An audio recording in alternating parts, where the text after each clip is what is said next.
Small Town Hearts, Episode 1. This is a true story taking place on a rainy afternoon in April of 2011. How one man fought for his life when he was just trying to help a friend. Alright, this is my story.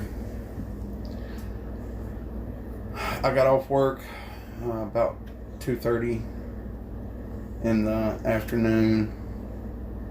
I was working at Mid-10 still at the time in Nashville. I drove to Hohenwald on Summertown Highway to Tamara Still's house. She was an older woman that was confined to a wheelchair from loss of both of her legs in an automobile accident. Back at that time, I actually was on pain medication that was given to me, prescribed to me by the doctors, and I was strung out on them. As you can imagine, with a pretty screwed up back at the time from 800 pounds steel part rack falling on me. But me and her, she was also on pain medication. We occasionally traded some out and stuff in the past and knew each other well. And I had gotten to the point where I would do things for her, like take her grocery shopping, take her to pay her bills, and considered her a friend. She had called me the day before and asked me if I could come out and check a minivan out for her. She was wanting to buy a minivan, she stated to me, and put controls in it so she could drive it from her wheelchair. She wanted me to come check it out and see if it was mechanically sound first before she bought it. So I agreed to. She had told me that the guy said that it had some overheating problems, and I told her at the time I didn't know if it was a thermostat or water pump or what was going on, but I would come check it out for her. So that day when I got off at 2:30 in the afternoon, I drove to her house. There was a guy by the name of Scott Lorimore there at her house, and he was the one that supposedly had the minivan. And she asked me if I would go check it out. When I went out to the driveway, he followed me outside, and he actually said that it's not overheating now because it had been sitting for a while, so starting it up wasn't really going to do anything to show me that it was overheating, that we needed to drive it down the road. So I got in the passenger side, let him drive, so I could kind of listen. He took off, and I was going to drive it on the way back. We got down Peters Road, down the road from her house on Summertown Highway, Highway 20, and the first left leaving her house going back towards the small town of Hohenwald was a road called Peters Road, and we turned off on it. We followed this road all the way to its end. It ends by running into Napier Road. And it's kind of out in the country, so there's not a lot of people, or at the time there wasn't a lot of people around living towards the end of Peters Road and the area where Napier Road is. We got to the end of Peters Road, he pulled over onto Napier, and it had been raining for quite some time, and everything was flooded. Well, that's a low plain area, and it floods all the time. It was completely flooded. The water was pretty high up and covered Napier Road, so there was no traffic through. And I guess that there was some signs at the other end of Napier Road showing that, the road was flooded and there was no passage through.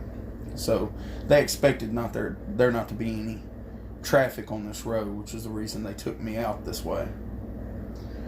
Well, Scotty Lorimore hops out of he put it in park, turned the vehicle off, and he hopped out of the van and said that he had to put a couple of jugs of water that it had started to overheat. He opened the back sliding door on the passenger side of the van, the minivan, to grab these jugs out. When he did, two masked individuals come out of the woods. One of them had grabbed me by my shirt on my shoulder from the sliding door opening and opened the passenger side door. I was putting a cigarette out before I was going to get out and check out the water pump and everything as well. And he opened, when I say he, Barry Turner opened the passenger side door to the minivan. He had me held by his one left hand and opened up the passenger side door, grabbed me, pulled me out of the minivan, and had me from behind. He had me in a chokehold with his left arm around my throat and neck and was squeezing it pretty tight. And he had a 12-inch Rambo survival knife. The kind with the compass on the end that has like matches and fishing twine stuffed in the handle. One of those big fixed blade knives in his right hand. At that time he had taken that off of his side and had it in his right hand. Well, Chief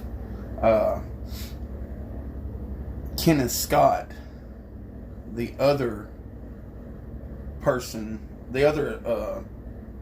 that attacked me, came up in front of me with an axe handle in one hand and a pocket knife in the other. And he struck at me in my left ear with the axe handle, holding it with both hands with the pocket knife under, kind of in his hand underneath the handle. Struck at me, hit me twice in my left ear, while Barry Turner had held me from behind. And I said, "Look, fellas, I don't know what this is about, but you don't want to do this." And that's when Chief, aka Chief Kenneth Scott, said, "Yes, we do. We know exactly what we're doing." And at that point, I repeated again, "Look, fellas, I don't know what's going on, but you really don't want to do this." And Barry Turner, the guy holding me from behind, said, "Yeah, we know exactly who you are, and we've got you now." And he started to try to stab me in my stomach with that knife. I took my left hand and made a fist, and I beat away his wrist that he was holding that big survival Rambo knife in. And I kept beating it away. I beat his arm away and his hand away with that knife 3 times. And while I was beating that hand away, I reached down and grabbed my pocket knife. I had a 3-inch folding pocket knife on my side in my pocket, and I reached and grabbed it with my right hand and flicked it open, and I stabbed Barry Turner in his neck and throat area. I think it was 7 times with that 3-inch bladed pocket knife. Come to find out, there was only 4 inches of connecting tissue holding his head still on his shoulders by the time I had finished what I was doing there. But they were trying to kill me. They weren't just trying to kidnap me. They were trying to kill me. He made that evident from the weapons that they had on the scene and the actions that he took from the very first moment that he grabbed me and they attacked him. After that, Barry Turner and me kind of struggled. He was bleeding out. He was blood was squirting everywhere, all over, hit me in the side of the face, bleeding out all over my clothes, down my body. When you're a kid, you ever take your thumb and stick it over the end of a garden hose and turn it on high pressure and squeeze your thumb down real hard at the end of the water hose? It was coming out forceful like that. Every time it seemed like his heart would pump, it would make that noise when his blood pumped out of the artery in his neck. Me and him struggled, and he was squeezing, trying to kill me, choke the life out of me in the headlock that he had me in. And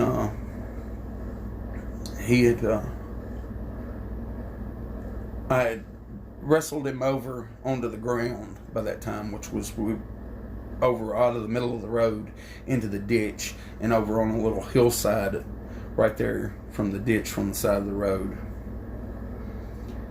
And he pretty much started losing his consciousness, and he had fell down face. He wasn't face first, but he was face down. He had his head cocked to his, sitting on his right ear and facing me, his eyes looking into mine, as he was still trying to hold on me around the neck, as I was looking in his eyes as he was bleeding out and dying. And I watched his eyes go still. Well, Chief, aka Chief Kenneth Scott,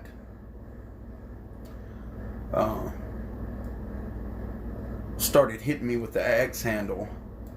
And when I got Barry Turner's arm out from around my neck and watched him bleed out and him take his last gurgle of a breath, I knew he was dead. When I tried to hop up, that's when Kenneth Scott charged at me, axe handle in one hand, pocket knife in the other.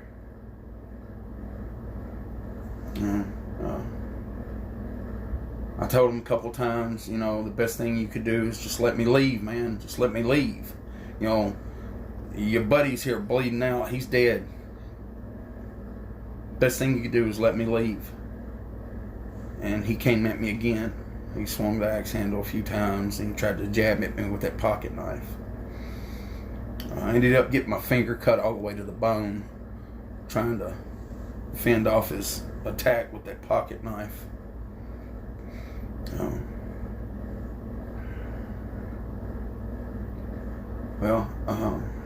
I'd done gotten over.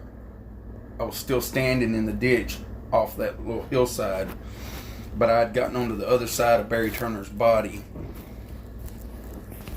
and I was between the dead body of Barry Turner and Kenneth Scott with the axe handle and the knife.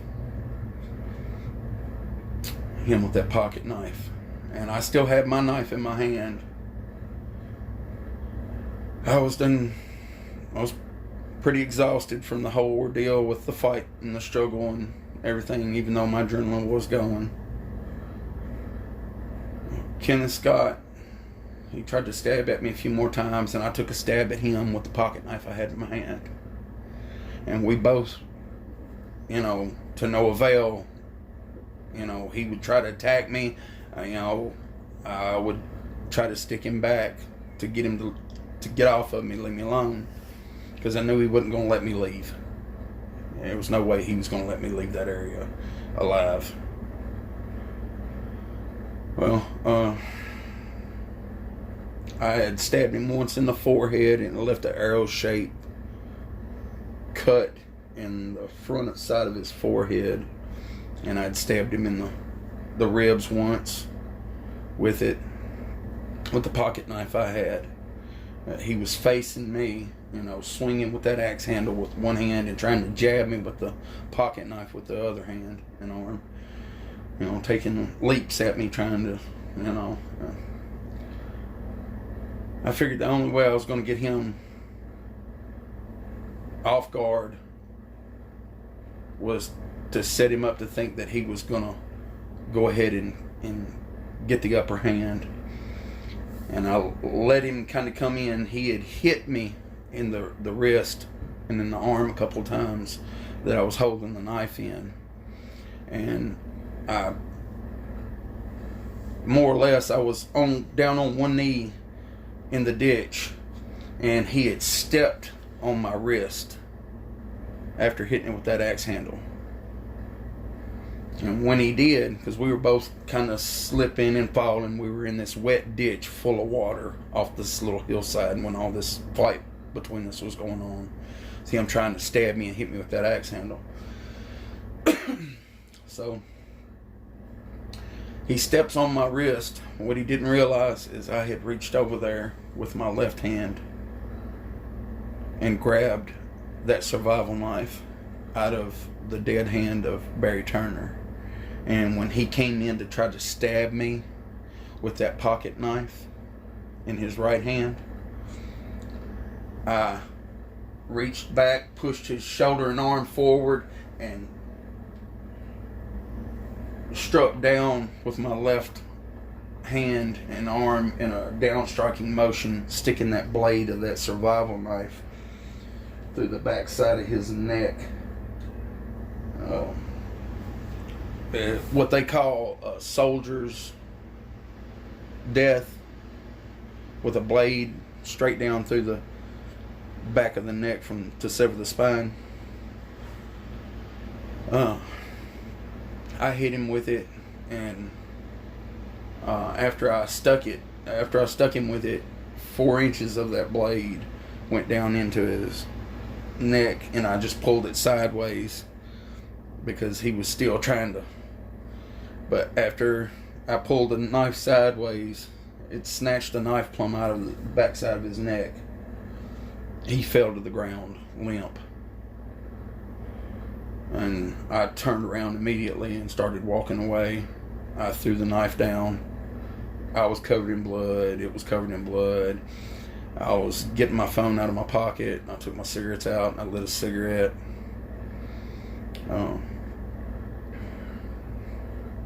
I took my cell phone out and I called 911.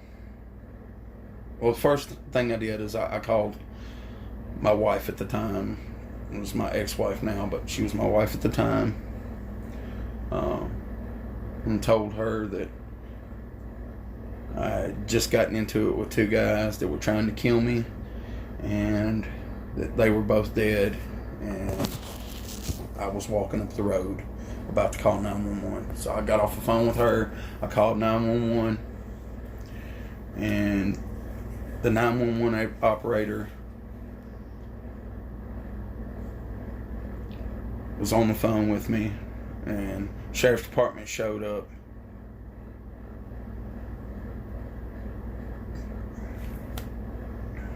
And that's how that went down.